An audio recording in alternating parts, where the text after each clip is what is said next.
This is an ABP Life podcast. क्या India को नई जॉब पॉलिसी चाहिए? इंडिया का बेरोजगारी दर तो कुछ ऐसा ही बता रहा है। Centre for monitoring Indian economy यानी CMIE, इन्होंने भारत में बेरोजगारी के आंकड़े जारी किए।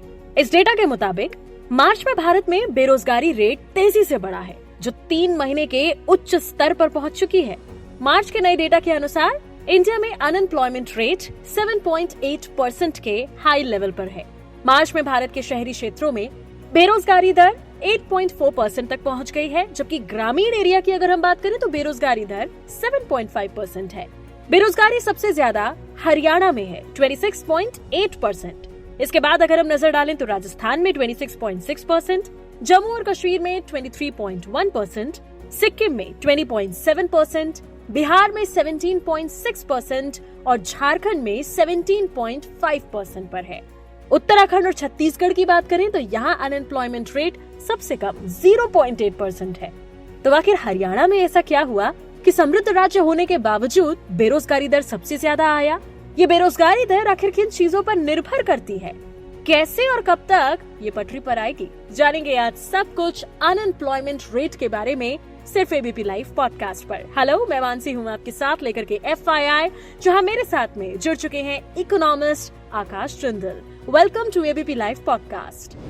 एम्प्लॉयमेंट रेट को लेकर के जो खबरें आई, बस इसी पर आज आपसे बातचीत करना चाहेंगे। बट बिफोर दैट, सबसे पहले जो सवाल लेना चाहूंगी वो यही कि ये जो एम्प्लॉयमेंट रेट होता है, बेरोजगारी दर होता है, ये किन चीजों पे डिपेंडेंट होता है जो इसे ऊपर या नीचे लेकर जाता है?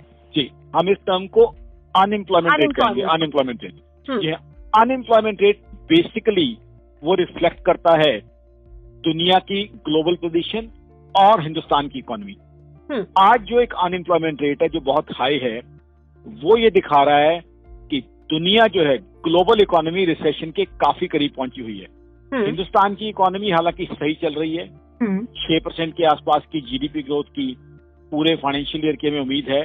बट क्योंकि हिंदुस्तान की इकोनॉमी बाकी दुनिया की इकोनॉमीज के साथ कनेक्टेड है, तो जो अमेरिका में, जर्मनी में, इंग्लैंड में इकोनॉमीज की हालत खराब चल रही है या ग्लोबल इकोनॉमी रिसेशन के करीब पहुंची हुई है, उसका रिफ्लेक्शन हिंदुस्तान में अनएम्प्लॉयमेंट के ऊपर दिख रहा है। कारण क्या है? यहाँ पे जो टेक कंपनीज हैं उनका वो बहुत ज्यादा एक्सपोर्ट करती हैं यूएस को। अब यूएस में रशिया यूक्रेन वॉर के कारण हालात ऐसे हैं कि इकोनॉमी उनकी बहुत धीमी हो गई है। लास्ट ईयर तो यूएस की इकोनॉमी 2 क्वार्टर्स में नेगेटिव GDP ग्रोथ उन्होंने दिखाई है। सिमिलरली जर्मनी और इंग्लैंड जो बहुत बड़ी इकोनॉमीज हैं, 4th and 6th biggest economy है वर्ल्ड की, वहां भी जो है इकोनॉमी की रफ्तार बहुत स्लो हो गई है और रिसेशन के करीब पहुंची हुई है। तो उनका रिफ्लेक्शन इस बार ज्यादा है। तो अब जो अनएम्प्लॉयमेंट हाई आया है उसमें हम ये कह सकते हैं कि जो ग्लोबल रिसेशन के करीब दुनिया की इकोनॉमी पहुंची हुई है वो कहीं ना कहीं रिफ्लेक्ट कर रही है।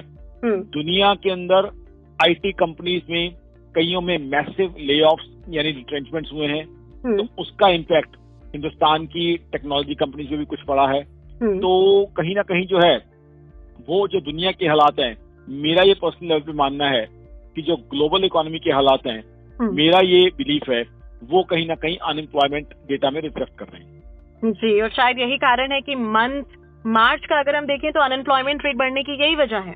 जी हाँ, मेरे हिसाब से यही वजह एक बहुत बड़ी संभावना बन सकती है। क्योंकि हुआ क्या है, ग्लोबल इकोनॉमी को देखें, एक के बाद एक अटैक हुए हैं।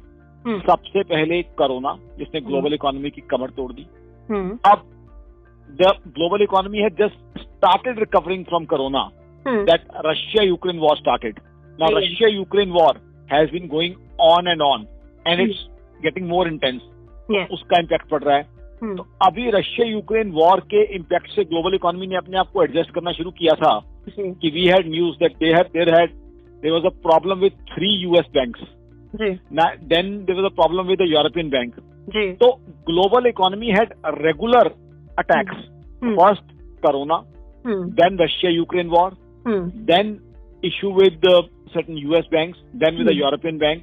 तो वो जो बार बार जो है, देशी भाषा में कहें कि शरीर पहले ही जख्मी है, जख्मी शरीर पे और प्रहार हो रहा है, जी। तो उसने ग्लोबल इकोनॉमी को रिसेशन के करीब पहुंचा दिया है।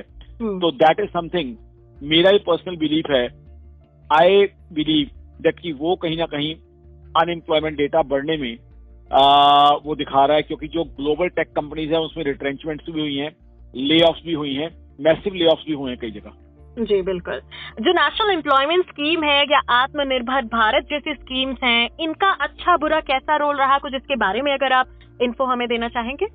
जी हाँ, देखिए, आत्मनिर्भर भारत बहुत ही बढ़िया स्कीम है, इट्स अ डिसेंट स्कीम। यहाँ पे मैन्युफैक्चरिंग को जो है बूस्ट देने की स्कीम है, साथ ही साथ हिंदुस्तान को सेल्फ डिपेंडेंट बनाने की, यानी यहाँ पे हम मैन्युफैक्चरिंग के ऊपर इंटेंसिव फोकस रखें, वो स्कीम है। तो उसके चलते हुए हमें कई फायदे हुए हैं। डिफेंस के अंदर हम कई कंट्रीज को अब एक्सपोर्ट कर रहे हैं, और कई एरियाज में भी हमारा एक्सपोर्ट बढ़ा है। साथ ही साथ उसके चलते हुए कई कंट्रीज के साथ हमने बहुत अच्छी बायलैटरल डील्स की हैं। तो आत्मनिर्भर भारत हमारे प्रधानमंत्री साहब का बहुत ही अच्छा एक कॉन्सेप्ट है, जिसका देश के अंदर फायदा हुआ है, और बाकी भी जो एम्प्लॉयमेंट स्कीम्स देश के अंदर चली है उनका फायदा हुआ है। बट कहीं ना कहीं एक तरफ जो देश के अंदर हमारी सेंट्रल गवर्नमेंट के जो इनिशिएटिव्स हैं उसका जो फायदा हुआ है, वहीं मेरा ये मानना है जो ग्लोबल रिसेशन है उसने कुछ ना कुछ नेगेटिव रंग दिखाया है। तो पॉजिटिव नेगेटिव फोर्सेस दोनों ने कहीं ना कहीं रोल प्ले करने की संभावना है। देश के अंदर की तरक्की और जो ग्लोबल इकोनॉमी के रिसेशन के करीब पहुंचने के हालात, कहीं ना कहीं दोनों का जो है कॉम्बिनेशन, एक पॉजिटिव एक नेगेटिव, हमें इस फिगर के आसपास ले आया है, ऐसा मुझे संभावना लगती है। जी, किन पॉलिसीज की जरूरत है आपके हिसाब से इंडिया को जो अनएम्प्लॉयमेंट रेट को पटरी पर लेकर आए? I think we need to have massive push in infrastructure, because infrastructure is a massive employment generator.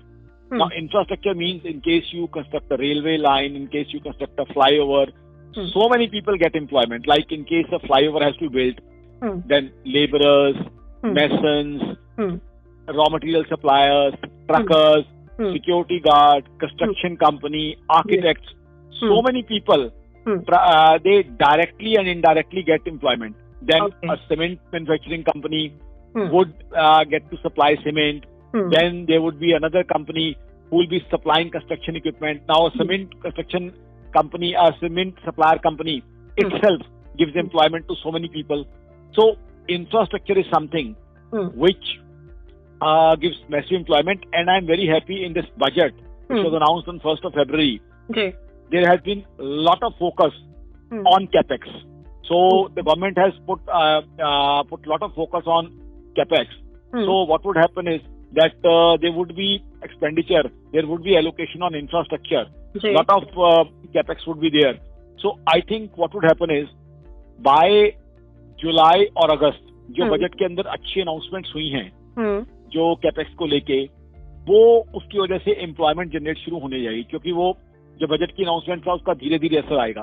तो मुझे लगता है कि जुलाई और अगस्त तक जो ये हाई अनएम्प्लॉयमेंट है वो कम होना शुरू हो जाएगी, क्योंकि लोगों को जब इंफ्रास्ट्रक्चर के अंदर पैसा जाएगा तो वो जो है वो उसका इम्पैक्ट दिखना शुरू हो जाएगा, और वो जो है अनएम्प्लॉयमेंट को कम करने में हमारी मदद करेगा। तो कहीं ना कहीं जो हमारी डोमेस्टिक फोर्सेज हैं वो हमें काफी मदद करने की संभावना है इस बार अनएम्प्लॉयमेंट को रिड्यूस करने की। और मेरा ये पर्सनल लेवल पे मानना है कि मेरी ऑर्गेनाइजेशन आकाशंदल.in का मानना है कि जुलाई अगस्त तक हमें अनएम्प्लॉयमेंट कम होती दिखाई दे जाएगी। ओके, जुलाई तक मतलब स्टेबल होने की अनुमान। जुलाई अगस्त तक अनएम्प्लॉयमेंट कम होने की उम्मीद है और काफी नौकरियां जनरेट होने की उम्मीद है, और ये जो है पैन इंडिया, अक्रॉस इंडिया होने की उम्मीद है, क्योंकि इंफ्रास्ट्रक्चर जो है वो अक्रॉस इंडिया जो है लगेगा, कैपेक्स जो है जो है अक्रॉस इंडिया होगा। तो कहीं ना कहीं जो है जुलाई अगस्त तक जो है काफी एम्प्लॉयमेंट जनरेशन हो जाएगी और अनएम्प्लॉयमेंट की समस्या को हम कम कर पाएंगे, जो सेंट्रल गवर्नमेंट ने अच्छी प्लान्स किए हैं बजट में, उसकी वजह से। जी, एक आखिरी सवाल जो आपसे लेना चाहूंगी वो यही कि अगर हम बेरोजगारी दर देखें डिफरेंट स्टेट्स के जो बताए गए हैं आंकड़ों में, तो समृद्ध राज्य होने के बावजूद हरियाणा में जो बेरोजगारी दर है वो काफी ज्यादा देखा गया है, 26.8%। क्या आप बता सकते हैं कि इसके क्या कारण रहे हैं? वहीं अगर हम अच्छे देखें तो उत्तराखंड में काफी अच्छा रहा है, तो अगर आप ये बता सके सर। देखिए, हरियाणा एक समृद्ध राज्य है, अच्छा राज्य है, बट हरियाणा में अगर हम देखें तो कुछ डिस्ट्रिक्ट ऐसे हैं जहाँ डेवलपमेंट बहुत अच्छी है। हम एग्जांपल लेते हैं गुरुग्राम का। अब गुड़गांव या गुरुग्राम एक ऐसी जगह है हरियाणा में जहाँ आईटी और बीपीओ की बहुत ग्रोथ है। आईटी और बीपीओ की इतनी वहाँ डेवलपमेंट, इतने कॉल सेंटर्स हैं, इतनी एमएनसीज हैं कि न्यूयॉर्क और वाशिंगटन तक में गुरुग्राम का नाम लोग जानते हैं। वहीं अगर बात करें, फरीदाबाद है, एक बहुत बड़ा इंडस्ट्रियल टाउन है। बट वहीं अगर बात करते हैं, हरियाणा में कई ऐसे एरियाज हैं, कई ऐसे टाउन्स, कई ऐसे डिस्ट्रिक्ट्स हैं जिनमें हम गुरुग्राम और फरीदाबाद की तरह डेवलपमेंट या ग्रोथ नहीं कर पाए हैं। अब देखिए, जैसे कैथल जैसी जगह हुई, यमुनानगर जैसी जगह हुई, वहीं सिरसा जैसी जगह हुई, भिवानी जैसी जगह हुई, वहीं जींद जैसी जगह हुई। वहां पे हम उस तरीके से गुरुग्राम की तरह आईटी बीपीओ या फरीदाबाद की तरह इंडस्ट्री नहीं ला पाए हैं। तो हरियाणा में जो जरूरत है वो है डाइवर्स डेवलपमेंट की।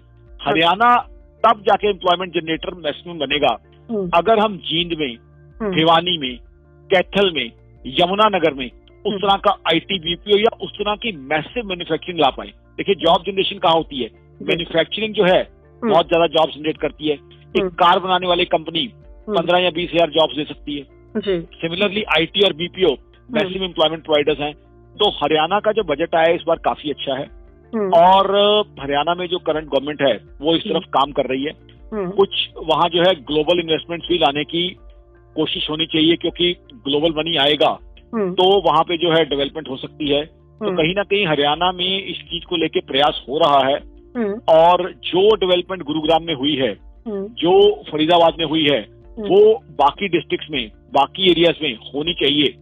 ऐसी अवेयरनेस हरियाणा के अंदर है। तो मुझे लगता है उसका रिजल्ट, जो इस बार हरियाणा का बजट अच्छा आया है, दिसंबर तक कहीं ना कहीं दिखना शुरू हो जाएगा। जी, thank you so much ABP live podcast को अपना समय देने के लिए आकाश जिंदल। मैं मानसी हूँ आपके साथ। सुनते रहिए ABP live podcast. This is an ABP Live podcast.